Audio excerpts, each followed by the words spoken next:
I never thought my own sister would be the one to destroy my life.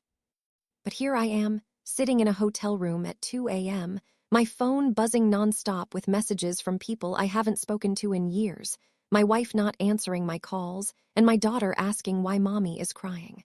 All because of one Facebook post. Let me back up. My name is David, and I'm 32 years old. I have what I thought was a pretty normal life. I'm married to my high school sweetheart, Jennifer. We have a beautiful 6-year-old daughter named Sophie, who is the absolute light of my life. I work as a software engineer, Jen is a nurse, and we live in a modest 3-bedroom house in the suburbs. We're not rich, but we're comfortable. We have family dinners, go to Sophie's soccer games, and take a vacation once a year. Normal, right? My older sister, Caroline, is 35. She's always been the golden child in our family.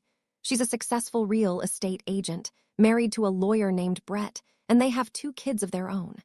She's always been the type to document every moment of her life on social media. Every vacation, every achievement, every family gathering gets posted with some carefully crafted caption designed to show how perfect her life is. It used to annoy me, but I figured it was harmless. Everyone has that one relative who overshares online. Caroline and I have always had a complicated relationship. Growing up, she was the favorite.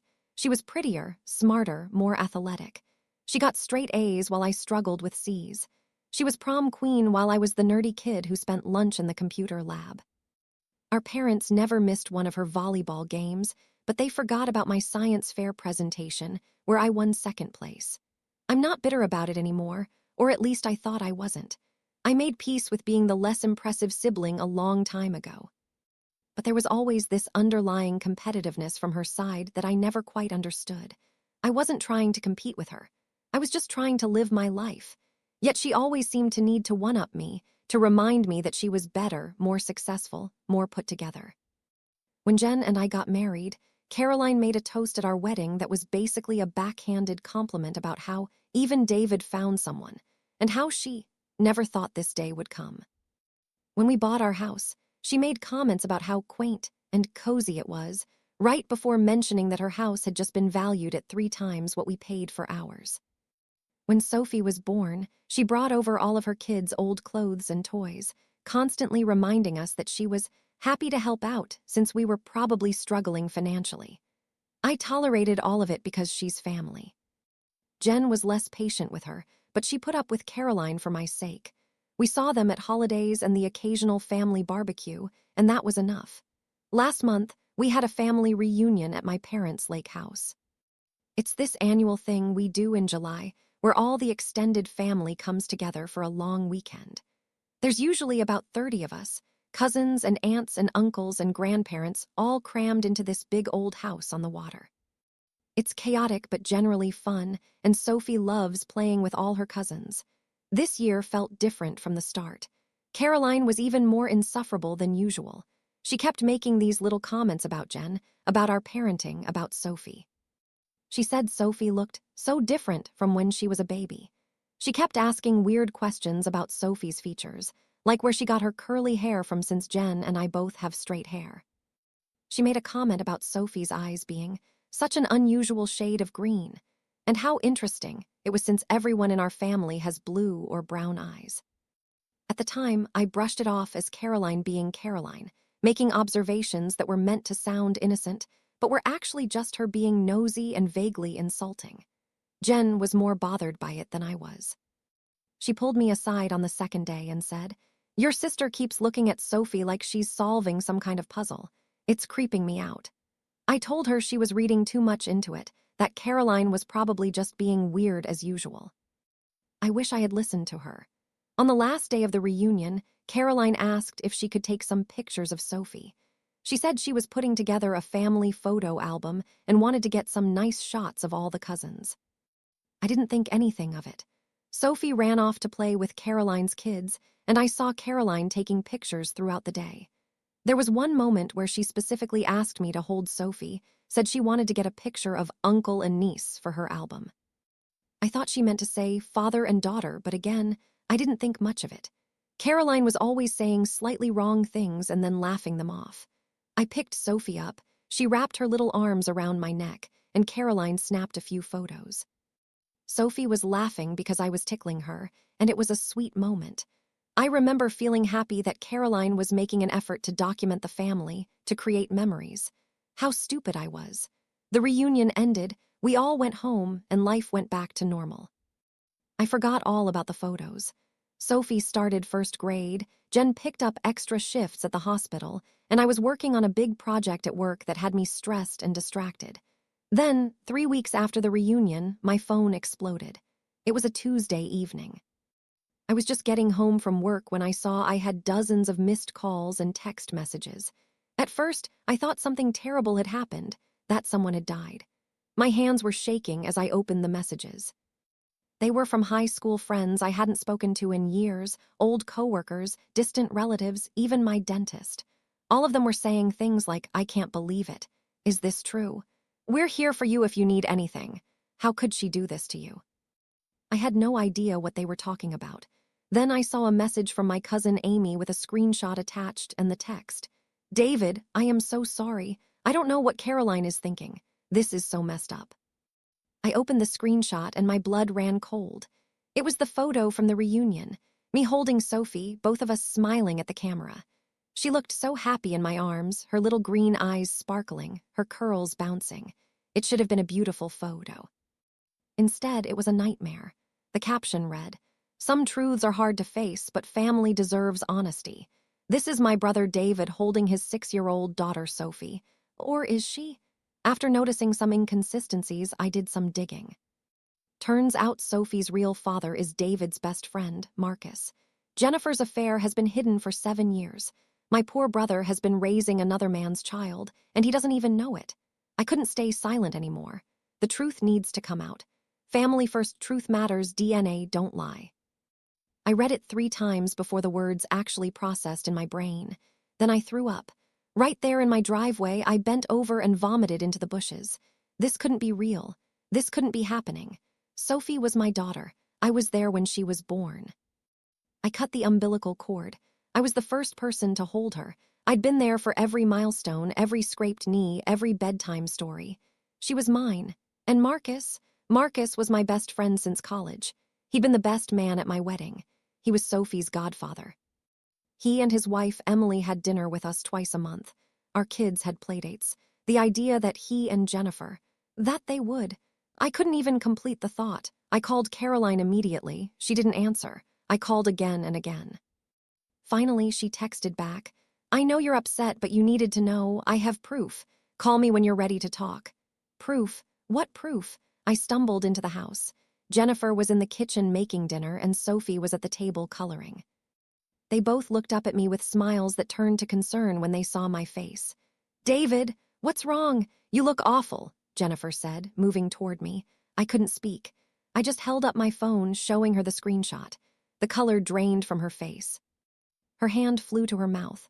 "Oh my God," she whispered. Sophie looked between us, confused. "Daddy, are you sick?" "Go to your room, sweetheart," Jennifer said, her voice shaking. "But I'm coloring. Now, Sophie, please." Something in Jen's tone made Sophie gather her crayons without arguing. She gave me a worried look as she passed, and it broke my heart. I couldn't even look at her. All I could think was, is she mine? As soon as Sophie was upstairs, Jennifer turned to me with tears streaming down her face. "David, this is insane." "This is completely insane. I have never, ever cheated on you. I don't know what Caroline thinks she knows, but she's wrong. She's lying." "She says she has proof," I said, my voice sounding hollow and far away. "Proof of what? There's nothing to prove." "I have never been with Marcus. I've never been with anyone but you since we got together. You have to believe me." I wanted to believe her. God, I wanted to believe her so badly. But why would Caroline post something like this if she didn't think it was true? What did she gain from lying about something so serious? My phone wouldn't stop buzzing. The post was going viral among everyone we knew. I opened Facebook and saw that it had over 300 comments and had been shared 40 times. People were tagging me and Jennifer. Our families were commenting, demanding explanations.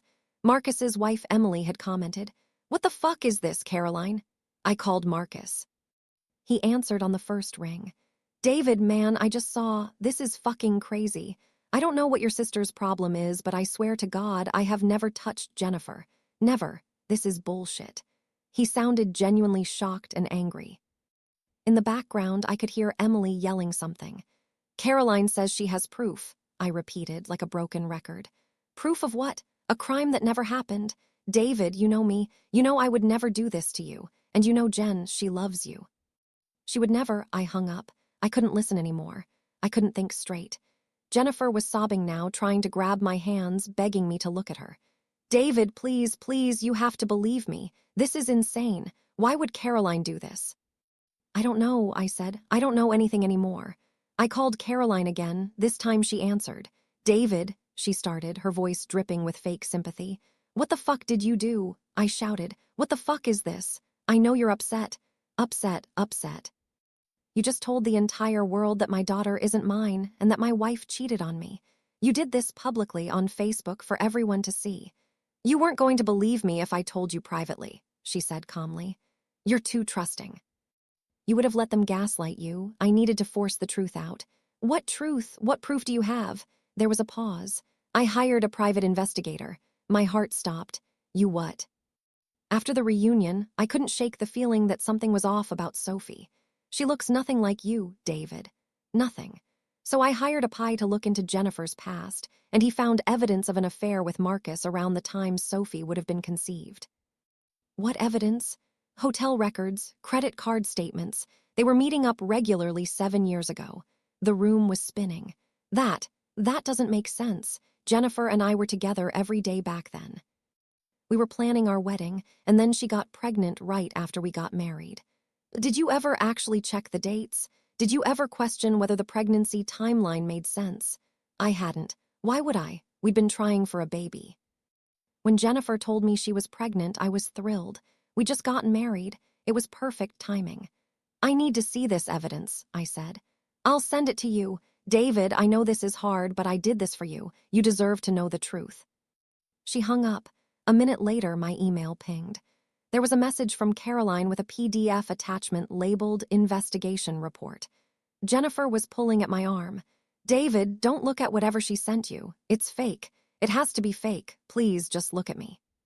Look at your wife and tell me you really think I could do this to you. I looked at her. Her mascara was running down her face. Her eyes were red and desperate. She looked terrified. And for the first time in 12 years together, I wasn't sure I knew her at all. I opened the PDF. It was a 20-page report from some private investigation firm. There were photos of Marcus entering a hotel. Photos of someone who looked like Jennifer entering the same hotel 30 minutes later. Credit card statements showing charges at that hotel on multiple dates 7 years ago. Text messages between two unsaved numbers that were flirty and suggestive. I felt like I was going to be sick again. David, let me see it, Jennifer demanded. She grabbed my phone and started reading. Her eyes got wider and wider. This isn't. David, this isn't me in these photos. I looked closer. The photos were grainy and taken from a distance. The woman had similar hair to Jennifer, but I couldn't make out her face clearly. The dates, Jennifer said frantically. Look at the dates. I can prove where I was. I can. She was scrolling through frantically. This one, April 15th, 7 years ago. I was at a nursing conference in Seattle. I have photos, receipts, everything. And this one, May 3rd, that was my mom's birthday. We had a party at their house, remember? There were like 30 people there. She ran to get her laptop and started pulling up old photos, old Facebook posts, anything to prove her alibi for those dates. And she was right. Every single date in the report, she could account for where she was, and it wasn't at a hotel with Marcus. Someone faked this, she said. Someone set this up to make it look like I was having an affair. Who would do that? I asked, but even as I said it, I knew the answer. Caroline, but why? Why would my own sister fabricate evidence of an affair to destroy my marriage? My phone rang. It was my mother. David, what on earth is going on? Caroline's post. Is this real? I'm getting calls from everyone. Aunt Susan wants to know if dinner on Sunday is still happening. Your father is losing his mind. You need to explain what's happening right now. Mom, I don't know. I'm trying to figure it out. Is Sophie your daughter or not? The question hit me like a punch to the gut. I don't know. Jennifer let out a sob. Well, you need to find out, my mother said firmly. Get a paternity test, and someone needs to deal with Caroline. This is not how you handle family business. I'm absolutely mortified. She hung up. A paternity test. It was the obvious answer, the only way to know for sure, but the thought of it made me feel like my world was ending. Because what if the test came back and Sophie wasn't mine? What if everything I knew was a lie? Jennifer was looking at me with pure devastation in her eyes. You want to do a paternity test. I have to know. You don't believe me. I don't know what to believe right now. She slapped me, hard, right across the face. How dare you, she hissed. How dare you question me, question our daughter based on some bullshit your psychotic sister posted on Facebook? I have been faithful to you every single day of our marriage. Every single day. And you're going to believe her over me? She has evidence. Evidence that I just proved is fake. I wasn't at those hotels. I can prove it. Then why would she do this? What does she gain? I don't know, but I'm sure as hell going to find out. Jennifer grabbed her keys and headed for the door. Where are you going? To talk to your fucking sister. Jen, wait. But she was already gone, tires screeching out of the driveway. I stood there in our kitchen, alone, my whole life falling apart around me. Upstairs, I could hear Sophie singing to herself in her room, completely oblivious to the fact that her family was imploding. I looked at the family photos on the wall. There was one from the hospital the day Sophie was born.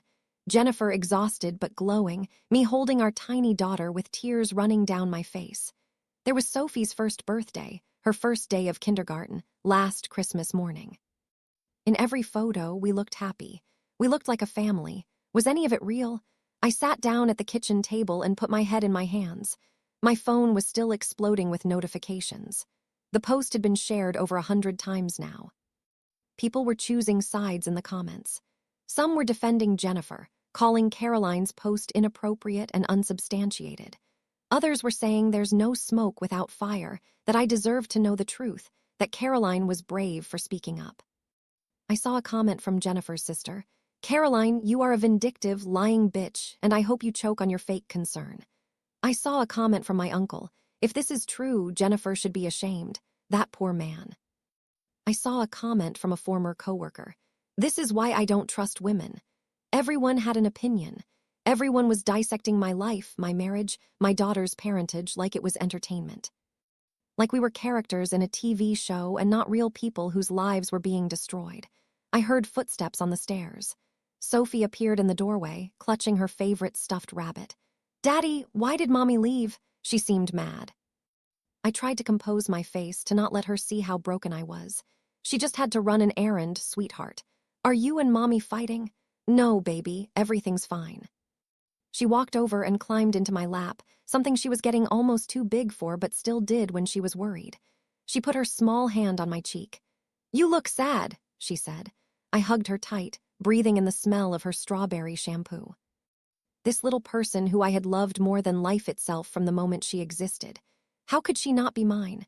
But as I held her, I found myself doing what Caroline had done, looking for features, comparing.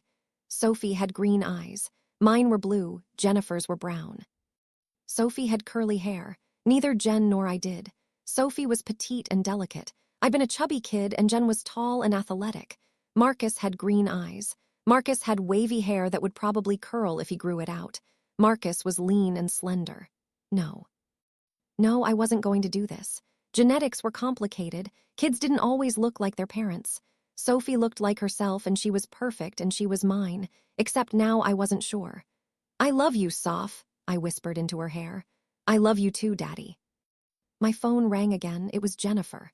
Where are you? I answered. I'm at Caroline's. She won't let me in. She's threatening to call the cops if I don't leave. Jen, get over here, David. We're settling this right now.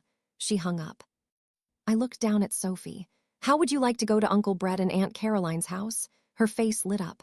Can I play with Emma and Jake? Sure, baby. I had no idea what I was walking into, but I strapped Sophie into her car seat and drove to Caroline's McMansion across town. My hands were shaking on the steering wheel. When we pulled up, Jennifer's car was in the driveway, and she was standing on the front porch. I could see Caroline through the window, watching us but not coming out. Sophie, why don't you go ring the doorbell and ask if Emma and Jake can play? I suggested. Sophie bounded up to the door and rang the bell. After a moment, Brett answered. He looked uncomfortable and confused. Hey, Sophie, I didn't know you guys were coming over. Can I play with Emma and Jake? Sophie asked sweetly. Brett looked from Sophie to me to Jennifer and back. Sure, they're in the playroom, come on in. Sophie ran inside. Brett stepped out onto the porch, closing the door behind him. Look, I don't know what's going on, he said quietly. Caroline's been acting weird all week, and then she posts that thing without even talking to me first. I told her it was a bad idea, that she should have come to you privately if she was concerned, but she wouldn't listen. She said it was important, that people needed to know the truth. What truth? Jennifer spat. There is no truth. She made the whole thing up. She showed me the pie report, Brett said. The one that's completely fabricated, the one where I can prove I wasn't where it says I was. Brett looked taken aback. You can. Yes. Every single date in that report, I was somewhere else, and I can prove it. The front door opened, and Caroline stepped out. She looked calm and collected, like she was about to host a book club meeting and not like she just nuked our entire family. Jennifer, you need to leave before I call the police, she said coolly. You need to take down that post and admit you lied, Jennifer shot back. I didn't lie, I have evidence. Fake evidence. Why are you doing this, Caroline? What did I ever do to you? Caroline's calm mask slipped for just a second, and I saw something dark flash across her face. Anger, resentment, jealousy. You don't deserve him, she said quietly. You never did. The air went still. What? Jennifer breathed. You were a nobody. A poor girl from a broken home with no prospects. And somehow you got my brother. You trapped him with a pregnancy, and he was too naive to question it. I didn't trap anyone. We were in love. He could have done so much better than you. Jesus Christ, Caroline, Brett muttered. What the hell? I finally found my voice. Caroline, what the fuck is wrong with you? She turned to me, and her eyes were cold. I'm trying to save you, David. I'm trying to show you what kind of person you married. But you're too blind to see it. Show me. You fabricated evidence. You hired a pie to create fake proof of an affair that never happened. Do you understand how insane that is? I didn't fabricate anything. Yes, you did. Jennifer pulled out her phone. I have receipts, photos, Facebook posts, all proving I was nowhere near those hotels on those dates. You hired someone to create false evidence, or you did it yourself. Either way, you lied. So the question is, why? Caroline's jaw clenched. For a long moment, she didn't say anything. Then, fine, maybe the dates were wrong. Maybe the pie made mistakes. But that doesn't change the fact that Sophie isn't David's daughter. Based on what? I demanded. Based on the fact that she doesn't look exactly like me, that's not proof of anything. Then do a paternity test, Caroline said smugly. If you're so sure, prove it. I don't have to prove anything to you. No, but you should want to know for yourself, unless you're afraid of what you'll find out. She was manipulating me, and I knew it. But doubt had already taken root in my mind. The only way to get rid of it was to know for sure. Fine, I said. I'll do a paternity test. And when it comes back showing that Sophie is my daughter, you're going to publicly apologize. You're going to admit you lied, and you're going to make this right. Caroline smiled. And if it comes back showing she's not yours? She is, Jennifer said fiercely. Then you should have nothing to worry about. Brett put a hand on Caroline's shoulder. Honey, maybe we should go inside and talk about this. She shrugged him off. There's nothing to talk about. David's doing the test. We'll know the truth soon enough. She went back inside, leaving the three of us standing there. I'm sorry, Brett said quietly.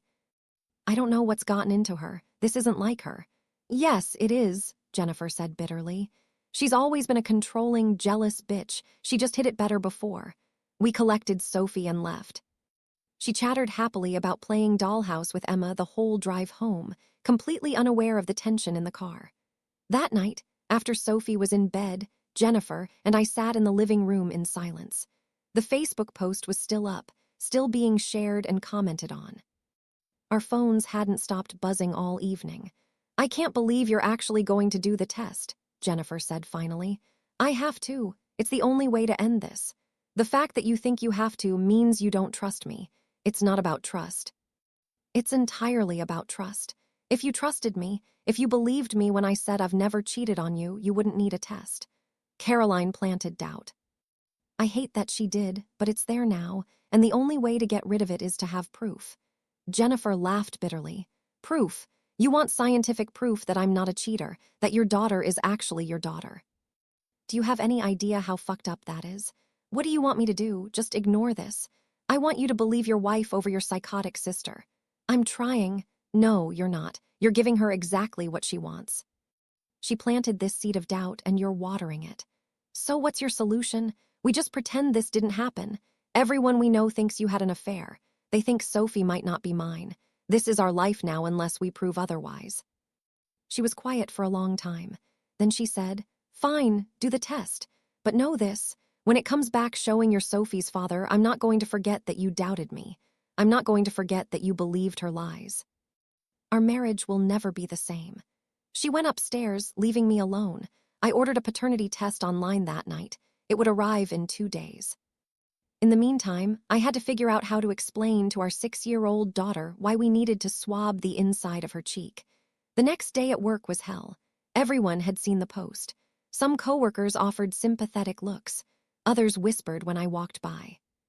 During a meeting, I caught my boss looking at me with pity, and I wanted to crawl out of my skin. At lunch, Marcus showed up at my office. We need to talk, he said. We went to a coffee shop down the street. Marcus looked like he hadn't slept. Emily's furious, he said. She knows the affair never happened, but the fact that people are even talking about it, that there's this public accusation. She's hurt, she's angry, and I don't blame her. I'm sorry, I said. I don't know why Caroline did this. I do, Marcus said. She's always been jealous of what you have. What are you talking about? Caroline has everything. She's successful, rich, has the perfect family, and none of it makes her happy. I've seen the way she looks at you and Jen. You guys have something real. Your marriage is solid. You're actually happy. Caroline's marriage is a show for Instagram. Brett told me once that they barely talk anymore unless it's about the kids or money. I thought about that. I'd always assumed Caroline's life was perfect because that's what she showed the world. But Marcus was right. I'd never seen Caroline and Brett be affectionate with each other. Never heard them laugh together the way Jen and I did. Their kids were well-behaved and well-dressed, but I'd never seen them be silly or messy or just kids. That doesn't explain why she'd do this, I said. Doesn't it? If she can't be happy, why should you get to be? It was a chilling thought. I'm doing a paternity test, I told him. Marcus nodded. Probably smart. It's the only way to shut this down completely. You're not offended? That you're testing whether I'm secretly Sophie's dad? No, man, I get it. This situation is fucked up. You need certainty. Jen's pissed. Jen has every right to be, but she'll understand eventually. She knows Caroline backed you into a corner. I wasn't so sure about that. The paternity test arrived on Thursday. That evening, I sat Sophie down and tried to explain it in a way a 6-year-old could understand. Sophie, you know how sometimes at the doctor they do tests to make sure you're healthy? She nodded. Well, we're going to do a quick test just to check something. It won't hurt at all. We just need to rub this little swab inside your cheek, okay? Like a lollipop, she asked. Kind of like that, and Daddy's going to do it too. Is Mommy doing it? No, just me and you. Jennifer watched from the doorway, her arms crossed, her expression unreadable. Sophie opened her mouth and I swabbed her cheek as instructed. Then I did my own. I put the swabs in the prepaid envelope and sealed it. All done, I said with forced cheerfulness. You did great, sweetheart. Can I have a real lollipop now? Sophie asked. Sure, baby. As Sophie ran to the kitchen, Jennifer spoke from the doorway. I hope you're happy. She walked away before I could respond. I mailed the test that night. Results would take 3-5 business days. Those were the longest days of my life. The Facebook post was still causing damage. Jennifer's parents called, hurt and angry that I would doubt their daughter. My father called and told me to handle my household. Marcus and Emily stopped answering my texts. Sophie's soccer coach asked if everything was okay at home in a way that made it clear she'd seen the post.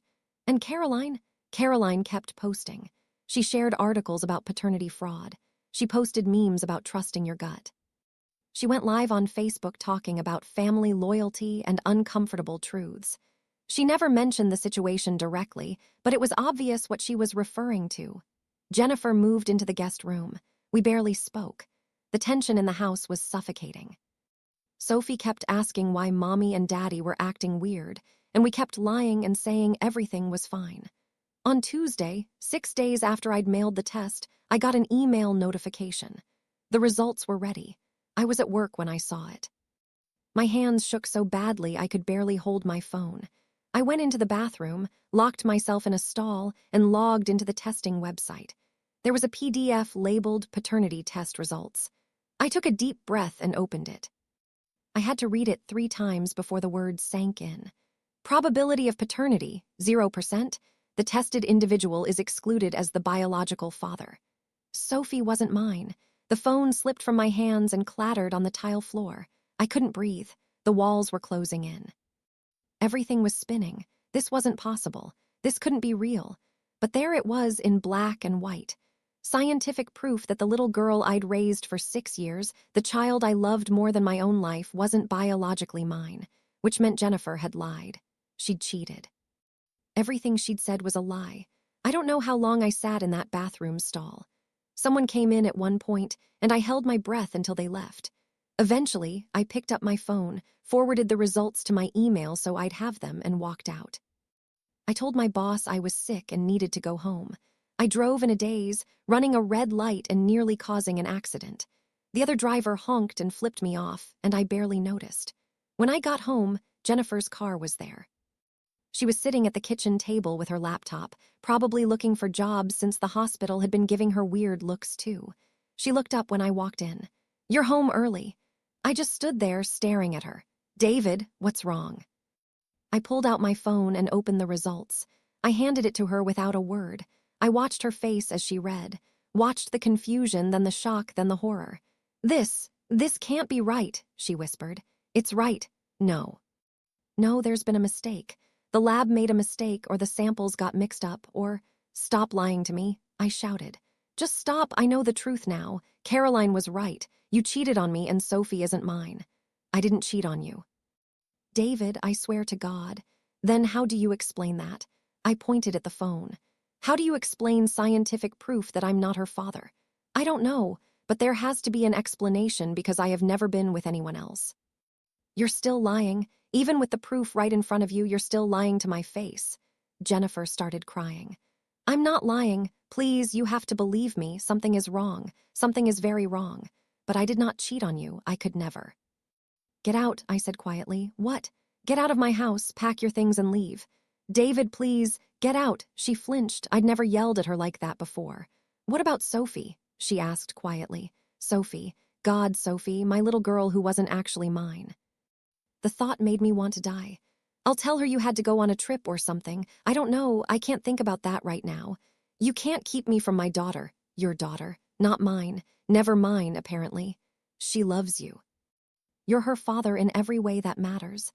Except biologically. Except actually. I'm just the idiot who was stupid enough to raise another man's child." Jennifer stood up, tears streaming down her face. "I am going to prove I didn't cheat on you. I am going to figure out what happened, and you are going to regret this. The only thing I regret is marrying you." She grabbed her purse and keys and left. I heard her car peel out of the driveway. I sat down at the kitchen table and put my head in my hands. Everything I knew was a lie. My marriage was a lie. My daughter wasn't my daughter. 7 years of my life had been based on a massive deception. I pulled out my phone and sent the results to Caroline. "You were right. I'm sorry I doubted you." She responded immediately. "Caroline, I'm so sorry you had to find out this way, but you needed to know. Come over. We need to talk about what you're going to do next." I should have questioned it. I should have wondered why she sounded so satisfied. But I was in shock, and she was my sister, and I needed someone to tell me what to do because I couldn't think straight. I went to pick up Sophie from school like normal. She bounced into the car, chattering about her day. I tried to act normal, but I couldn't look at her. Every time I did, all I could think was, not mine. "Where's Mommy?" she asked when we got home and Jennifer wasn't there. "She had to go visit Grandma," I lied. "Is Grandma okay?" "Yeah, she's fine. Mommy just needed to help her with something." Sophie seemed to accept this. She went upstairs to play while I sat on the couch, staring at nothing. My phone buzzed constantly. Jennifer was calling and texting, begging me to talk to her, to listen to her. I ignored all of it. Instead, I called Marcus. "Hey, man," he answered. "Have you heard anything about the—" It came back. "I'm not Sophie's father." Silence. Marcus, I don't know what to say. David, I swear to you, I never touched Jennifer. Whatever happened, I wasn't involved. I believe you, I said, and I realized I did. Whatever Jennifer had done, I didn't think it was with Marcus. The hotel records were fake. Caroline had basically admitted that, but Sophie's DNA didn't lie. So who? I don't know, and honestly, I don't want to know. It doesn't matter who he is. What matters is that my wife cheated and lied to me for 7 years. What are you going to do? I don't know. Divorce, I guess. Figure out custody. I don't even know if I have rights to Sophie if she's not biologically mine. David, you're on her birth certificate. You've raised her. You're her father, biology or not. That's not how it feels right now.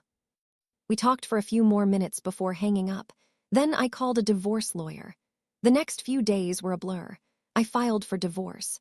Jennifer stayed at her parents' house and was absolutely relentless in trying to contact me. She sent me long texts about how something was wrong with the test, how there had to be a mistake, how she'd never betrayed me. I didn't believe her. How could I? Caroline was my rock during this time. She came over every day, brought food, helped with Sophie, listened to me rage and cry. She told me I was doing the right thing, that I deserved better, that Jennifer had shown her true colors. I know this is hard, she said one evening, but you're going to get through this, and Sophie will be okay. Kids are resilient. How do I even tell her? I asked. How do I explain that Mommy and Daddy are getting divorced, and also, by the way, I'm not actually your real dad? You don't have to tell her that part. She doesn't need to know. You can still be her father. But I'm not. That test proves it. Biology isn't everything, David. It was weird hearing Caroline say that when she was the one who'd started all of this over biology. 2 weeks after I got the test results, Jennifer showed up at the house while Sophie was at school. She looked awful, like she hadn't slept in days. We need to talk, she said. I have nothing to say to you. Well, I have something to say to you. Let me in, please. Against my better judgment, I did. She came in and set her laptop on the kitchen table. I've been doing research about paternity tests, about false results, about everything. Jennifer, just listen, please. Did you do the test Caroline gave you? What? No, I ordered it myself, online. From what company? I don't remember. Some DNA testing company. Why does it matter? Which one? Do you still have the email? I pulled out my phone and showed her the order confirmation. She looked at it and her eyes widened. David, this isn't a real company. What are you talking about? She turned her laptop around. I've been researching. This company, Genetic Truth Testing, it doesn't exist, or it barely exists. It's a website that was registered 3 months ago. There are no reviews, no accreditation, no physical address. I looked at the website. It looked professional enough. That doesn't mean anything. Lots of companies are online only. Real DNA testing companies are certified and accredited. They have licenses and regulations. This one has nothing. David, I think this is a fake company. You're grasping at straws. Am I? How did you find this company? I tried to remember. I Googled paternity tests and this one came up. First result? I think so. She clicked around on her laptop. When I Google paternity tests, this company doesn't come up at all. Not on the first page, not on the 10th page. So how did it come up for you? I thought about it. Maybe Caroline recommended it. I don't remember. Jennifer's face hardened. Caroline, of course. David, think about it. She creates fake evidence of an affair. That doesn't work because I prove I wasn't where the report said I was. So then she gets you to do a paternity test, but she makes sure you use a fake company that will give her the results she wants. I wanted to dismiss it as a paranoid conspiracy theory, but something about it made sense. That's insane, I said. Why would Caroline go to such elaborate lengths, and how would she even do that? How would she intercept the test and fake the results? I don't know. But I'm going to find out. David, please, will you do another test? A real one from a legitimate company. I hesitated. Part of me wanted to refuse, to cling to the anger and betrayal that had been sustaining me. But another part of me, the part that still loved Jennifer despite everything, wanted to believe her. Fine, I said finally. But we're doing it through a doctor's office this time. No home kits. Relief flooded her face. Thank you so much. We made an appointment with our family doctor for the next day. Dr. Patel was confused about why we needed a paternity test, but agreed to order one from a certified lab. That night, I lay in bed thinking about everything. What if Jennifer was right? What if Caroline had somehow manipulated the test results? But why would she do that? What would she gain? The next day, Jennifer, Sophie, and I went to Dr. Patel's office. We explained it was for a family medical history thing, and Sophie was wonderfully cooperative. The blood draws took less than 5 minutes.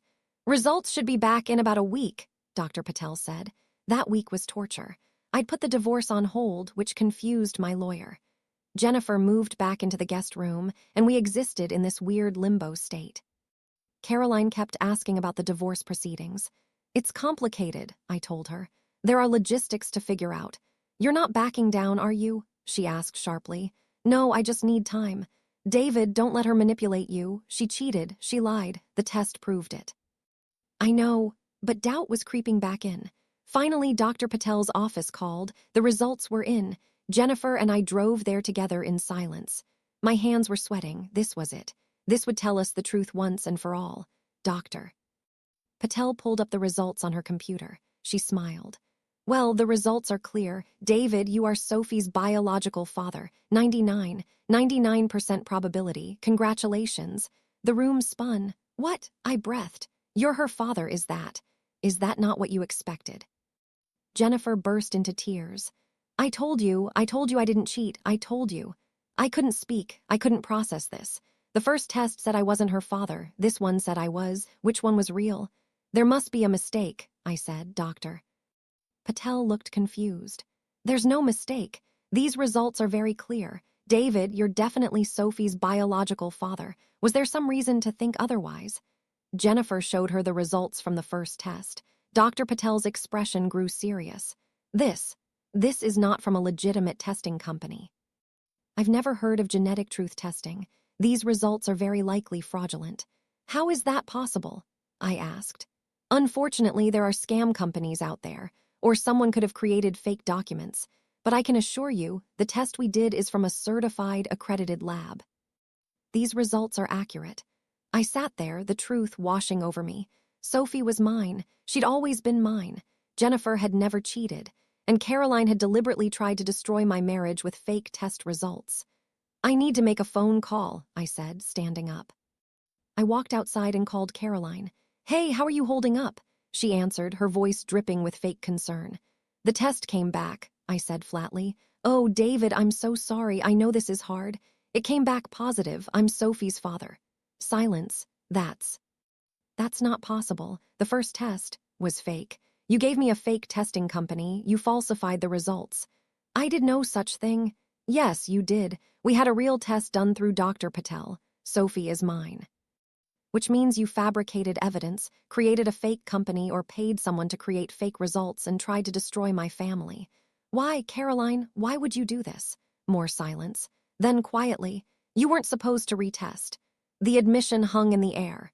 You're insane, I said. You're actually insane. You don't understand. What don't I understand? Explain it to me. Explain why you tried to ruin my life. Because you don't appreciate what you have. She exploded. You have a wife who loves you, a daughter who adores you, a happy little life, and you don't even realize how lucky you are. Do you know what my life is like? Brett cheats on me constantly. My kids are so overscheduled and stressed that Emma has anxiety and Jake barely speaks. I'm lonely and miserable and trapped in this perfect-looking life that's actually hell, and you get to be happy. You, the screw-up little brother who barely graduated high school, who has a mediocre job and a starter house, you get to be actually happy. It's not fair. I was speechless. So yes, she continued, her voice breaking. I wanted to take it from you. I wanted you to feel as miserable as I do. I wanted to prove that your perfect life wasn't so perfect. And it worked, didn't it?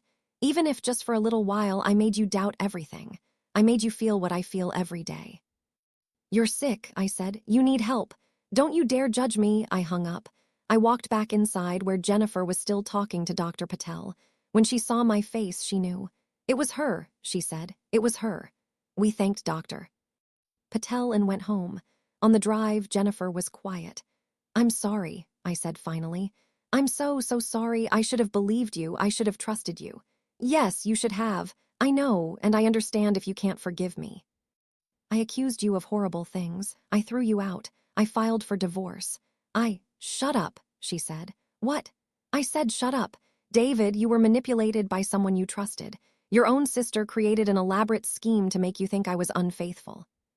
You reacted like anyone would. I'm angry, yes, I'm hurt, but I understand.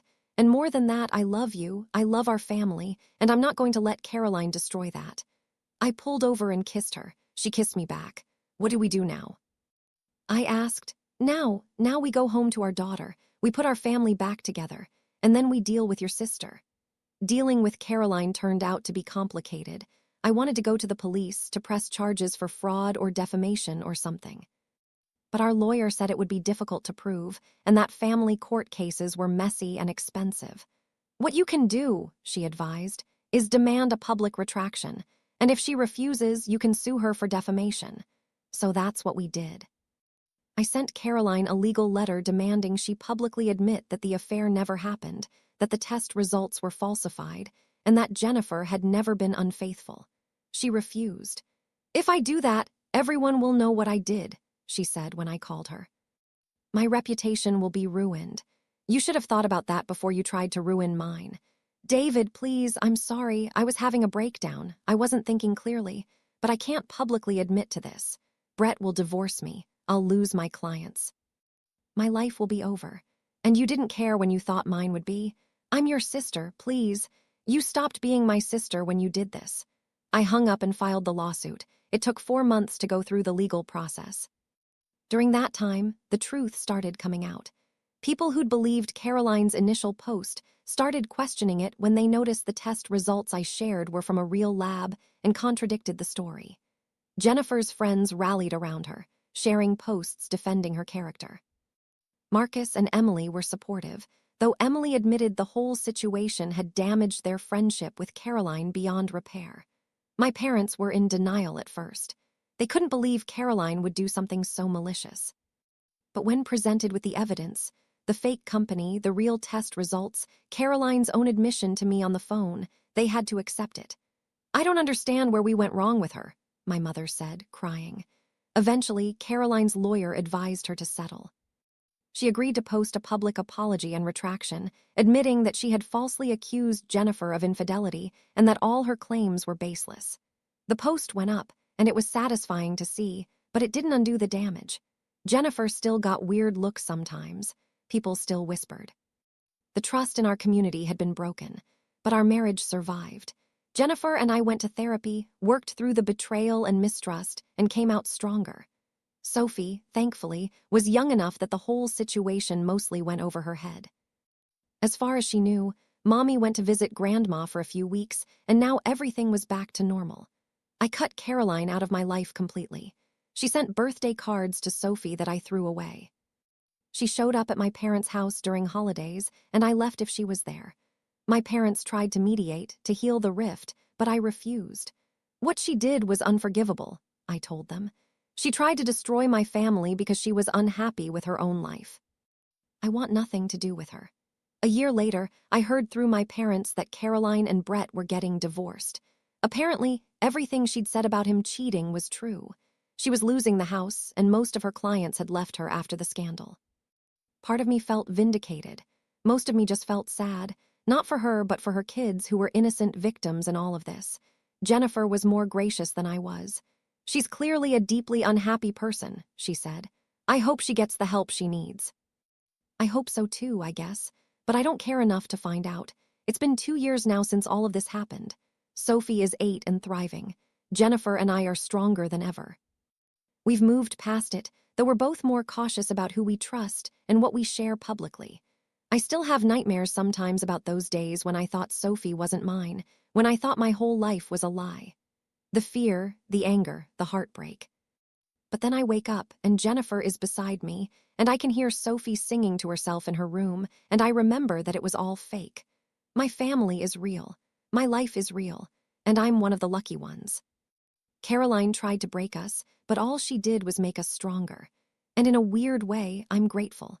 Not for what she did, but for what we learned about ourselves and each other in the aftermath.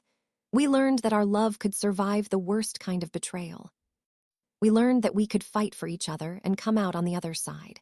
We learned who our real friends and family were. And we learned that the beautiful family in the Facebook photo, the one Caroline posted trying to destroy us, was actually unbreakable. Some truths are hard to face, Caroline had written in her caption.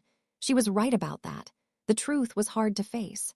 The truth that my own sister hated me enough to try to destroy my life. The truth that I'd been so quick to doubt my wife. The truth that appearances can be deceiving and that the people who seem the most put together are sometimes the most broken inside.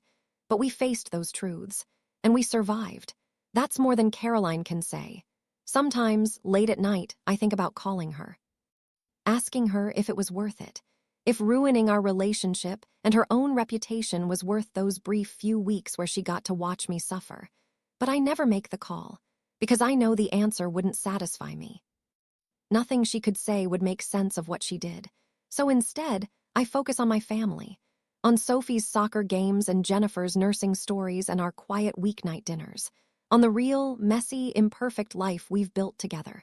Caroline wanted to prove that my happiness was fake. Instead, she proved just how real it was, real enough to survive her worst attempts to destroy it. And that's the best revenge I could ask for. Last week, Sophie asked about Caroline out of the blue.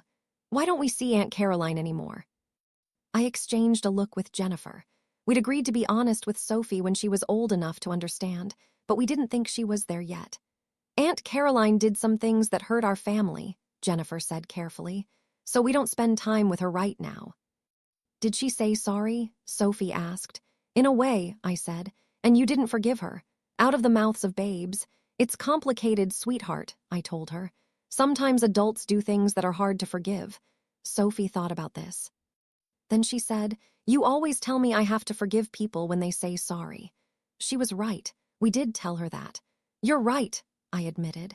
And maybe someday I will forgive Aunt Caroline, but forgiveness doesn't always mean things go back to the way they were.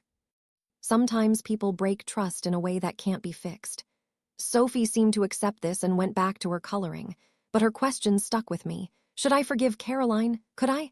I still don't know the answer. Maybe someday, but not today. Today, I'm just grateful for what I have. For my daughter who is definitely, unquestionably mine.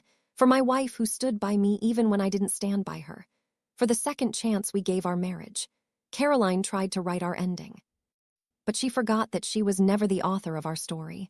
We are, and our story isn't over yet. It's just beginning. Update 6 months later. I didn't think I'd be writing an update to this, but something happened last week that I need to talk through, and honestly, writing the original post was therapeutic, so here we are. Caroline tried to kill herself. My mom called me at 3 a.m., hysterical. She got a call from Brett, yes, Caroline's ex-husband, who still had her listed as an emergency contact.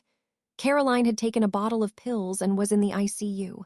My first reaction was, nothing. I felt numb. No sadness, no panic, just this weird emptiness. Jennifer woke up and asked what was wrong. When I told her, she immediately started getting dressed. What are you doing? I asked. Going to the hospital. Why? She looked at me like I was insane. Because your sister is in the hospital, David. She's not my sister anymore. That's not how family works. She tried to destroy our family. And now she tried to destroy herself. I'm going. You can come with me or not. I didn't want to go. Every fiber of my being wanted to roll over and go back to sleep, to pretend I'd never gotten the call.